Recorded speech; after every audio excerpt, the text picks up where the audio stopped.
Il Veneto accoglie 7.205 migranti, l'Emilia-Romagna 11.118, il Piemonte 10.003, la Lombardia addirittura 13.137.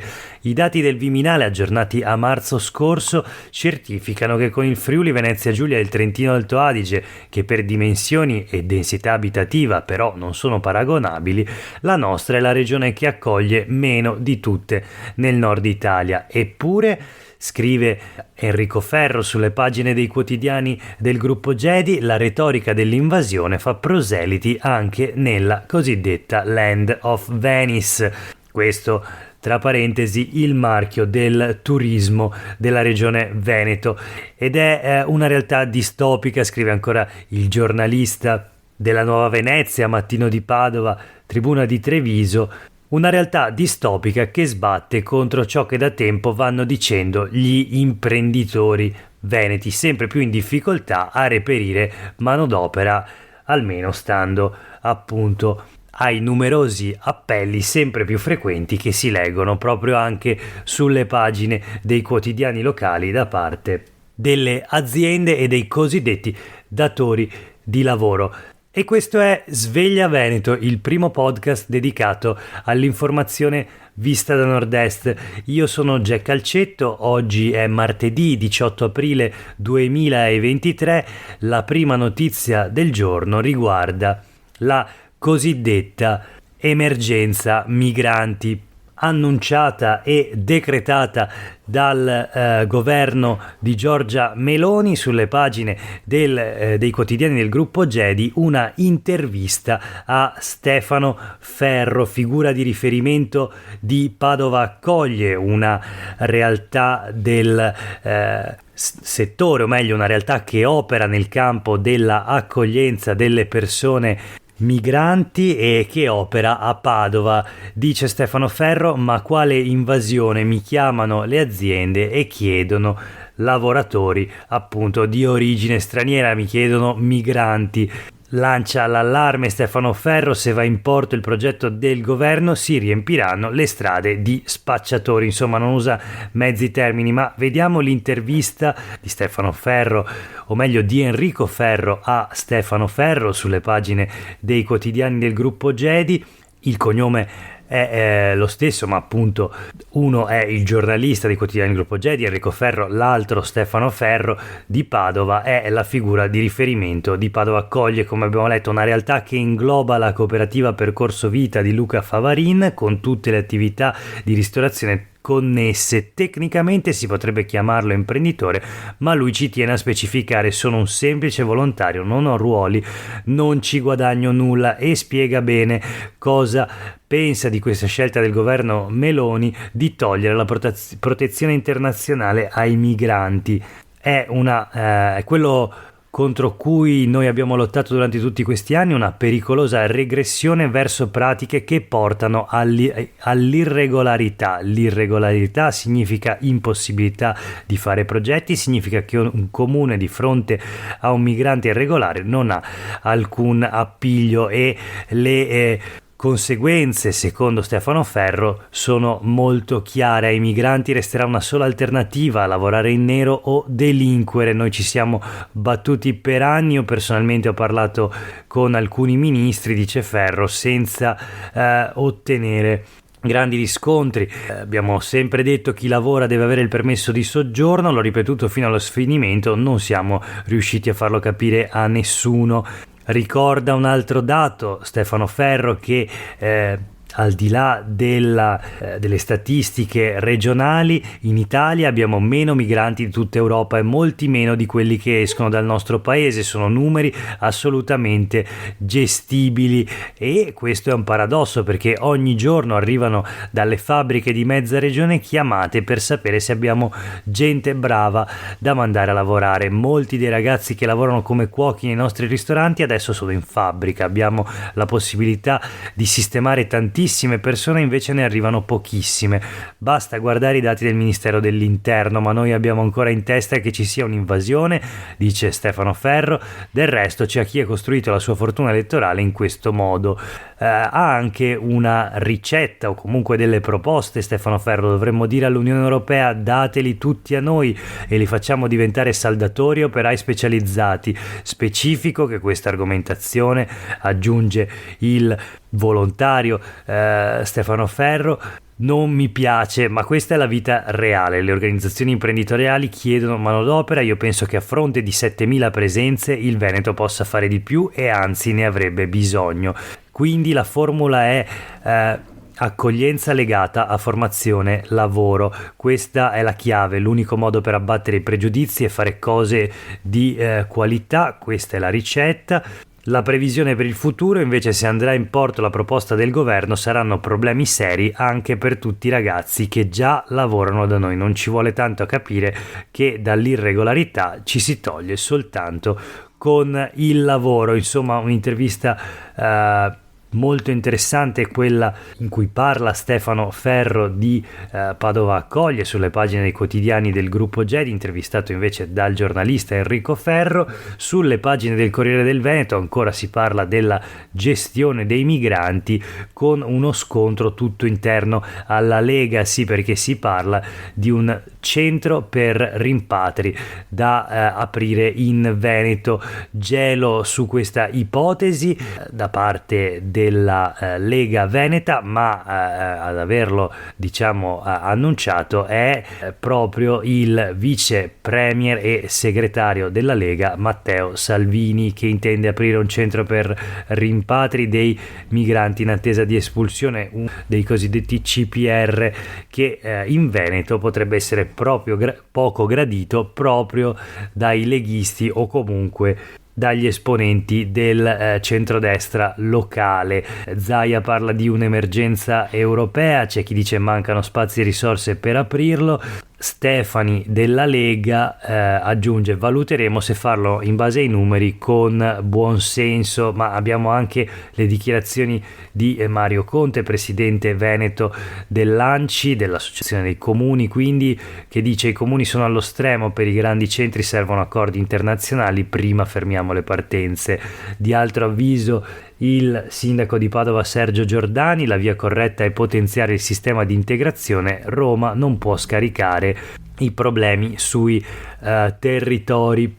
Ma cosa sono i centri di permanenza per i rimpatri, chiamati CPR? Sono luoghi di trattenimento dei cittadini stranieri che non hanno ottenuto lo status di protezione e sono in attesa dell'esecuzione dei provvedimenti di espulsione, perché fino a quel punto non è stato possibile. In altri casi vengono accolte persone che non possiedono il permesso di soggiorno. Al momento in Italia ce ne sono 10 per un totale di 1100 posti, nessuno di questi è in Veneto, sono a Bari, Brindisi, Caltanissetta, Gradisca di Sonzo in provincia di Gorizia, poi in provincia di Nuoro, a Milano, Palazzo San Gervaso, quindi in provincia di Potenza, Roma, Torino e Trapani.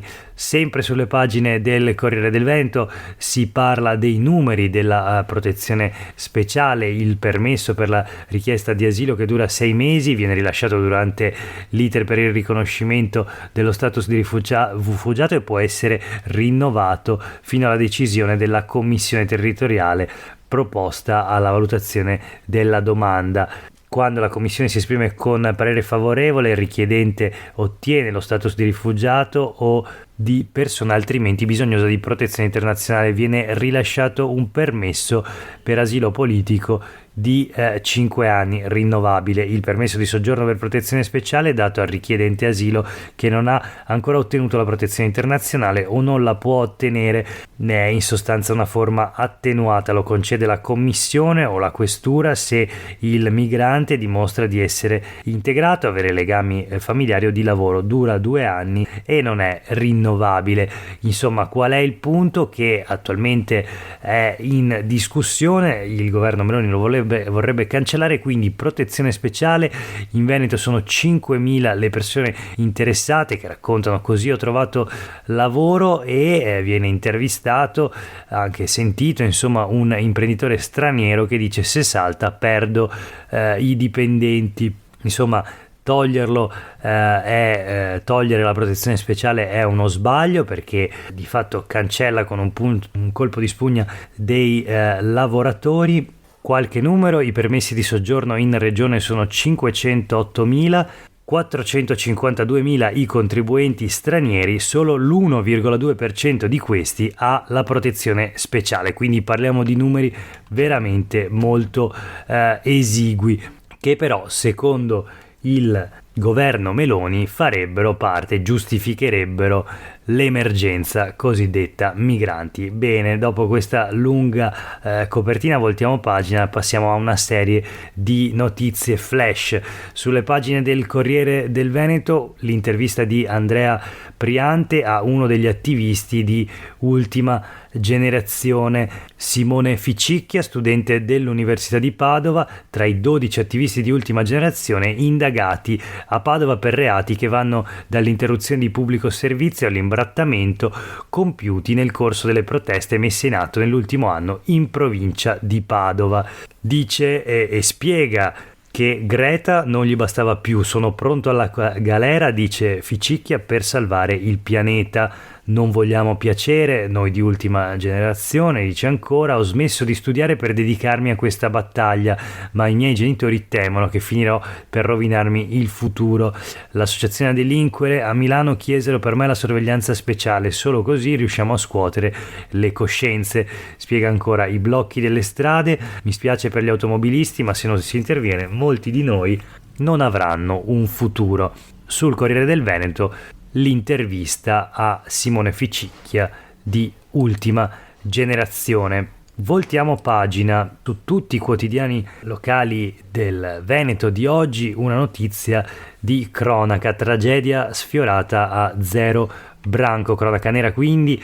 Una psicologa di Scorzè è stata accoltellata da un ospite del centro di recupero per persone con disabilità. Un 28enne con disturbi dello spettro autistico ha inferto il colpo mentre pelava patate in cucina. La donna, 31 anni, ha una prognosi di 40 giorni. La notizia, questo è il titolo, insomma, sui quotidiani del gruppo Gedi. L'ordine degli psicologi chiede tutele per la sicurezza. La notizia anche sul Corriere del Veneto: il disabile accoltella la psicologa. Leggo il titolo, naturalmente queste sono le parole del Corriere del Veneto. Mi aveva rimproverato, questo è un virgolettato, è accaduto in un centro specializzato del Trevigiano, l'aggressore soffre di autismo, stava seguendo un corso di cucina. Giovane autistico coltella psicologa nel laboratorio di cucina, questo invece il titolo sulle pagine del Gazzettino, e si potrebbe anche aprire una riflessione sull'utilizzo del linguaggio e delle parole quando si parla di persone con disabilità, ma il tempo naturalmente non c'è. Proseguiamo e chiudiamo la rassegna stampa di oggi con altre due notizie. La prima da Venezia: la rivelazione del patriarca Moraglia. Francesco Moraglia, patriarca di Venezia, cosa ha raccontato meglio nell'ambito di una lunga deposizione al processo sul cosiddetto Corvo di Venezia, un autore di manifesti anonimi firmati Fra Tino, che contenevano pesanti accuse alla curia veneziana, accuse che riguardavano anche la sessualità e la pedofilia, diciamo. Ebbene, la rivelazione shock del patriarca è che un parroco si denudava in canonica con i ragazzi. Il virgolettato sul Gazzettino di oggi, un articolo di Gianluca Amadori. A Venezia il processo per il caso dei volantini del cosiddetto Corvo, la testimonianza shock di Moraglia, il sacerdote alla guida di 3 chiese del centro storico sospeso per 5 anni.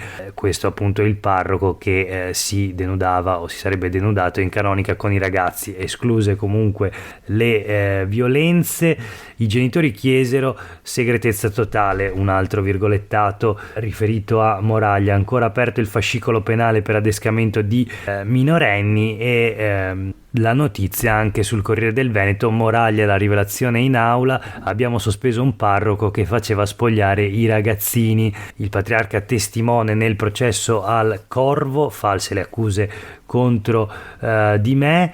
la vicenda. Di fronte al giudice Stefano Manduzzi è in corso il processo sulla vicenda del corvo del Patriarcato di Venezia. Nei primi mesi del 2019 a Venezia vennero affissi 5 volantini che contenevano gravi accuse, soprattutto sessuali, a vari preti. A processo per diffamazione ci sono le 2 persone accusate di averli affissi, ma appunto ora c'è anche questa indagine su un prete fermato per 5 anni, su di lui anche una inchiesta per adescamento di minori, insomma una vicenda che scuote la curia veneziana. Chiudiamo la rassegna stampa di oggi con notizia di politica, la politica elettorale. A Udine il modello Verona vince ancora, il centro-sinistra conquista il capoluogo friulano. Questo scrivono i quotidiani del gruppo Gedi. Eletto il nuovo sindaco quindi a Udine, vince il ballottaggio Alberto Felice De Toni, accademico veneto. C'è una sua dichiarazione a Ellis Line: direi che bisogna saper creare alleanze. Un ingegnere, un docente appunto dell'università, nato a Curtarolo, laureato a Padova. La notizia anche sul Gazzettino: il centrodestra diserta e Udine va alla sinistra. Qui il taglio è un po' diverso. Fontanini raccoglie 3.000 voti in meno del primo turno, De Toni vince con 2.000 in più. Determinante l'appoggio della civica di area a Movimento 5 Stelle, senza ideologia, alleanza pragmatica. Il campo extra largo ha consentito il ribaltone, non è bastata la presenza di Salvini per più giorni nel capoluogo. Per la segretaria del Partito Democratico Ellis Schlein è una bellissima notizia, una vittoria costruita grazie a un bel lavoro di squadra. Del resto era da 5 anni che il centro-sinistra non governava più alcuna città capoluogo in Friuli Venezia Giulia.